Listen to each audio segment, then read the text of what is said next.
আসসালামু আলাইকুম বন্ধুরা, এই যে আজকে আমাদের হাশেম আলী ভাইয়ের স্টার সেটআপ এবং পে আউট সেটআপ ওকে করে দিলাম। তো হাশেম আলী ভাইয়ের আগের একটা আইডি ছিল, তো সেই আইডিতে কিছু সমস্যার কারণে তাকে নতুনভাবে আইডি খুলে আজকে সেটআপ কমপ্লিট করে দিলাম। তো উনি 2 মাস কাজ করছে, কাজ করার পরে স্টার সেটআপটা এবং পে আউট সেটআপটা ওকে করে দিয়েছি।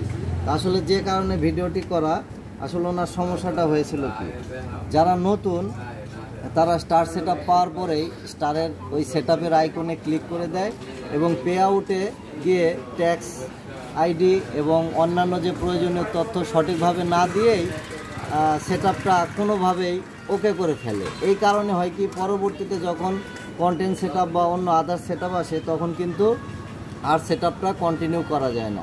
এরকম আইডি অনেকের আইডিতে এরকম সমস্যা হয়েছে। তো আজকে এই যে নতুনভাবে আইডি করে 2 মাস কাজ করে স্টার সেটআপ আসছে এবং তার সেটআপ সঠিকভাবে করে দিলাম এবং ব্যাংক অ্যাকাউন্ট অ্যাড করে দিলাম, টিন অ্যাড করে দিলাম। তো হাশেম ভাই, আপনার অনুভূতি কি?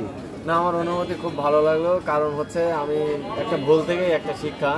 কারণ এর আগের আইডিটা আমার খুব কষ্ট করে বানানো ছিল।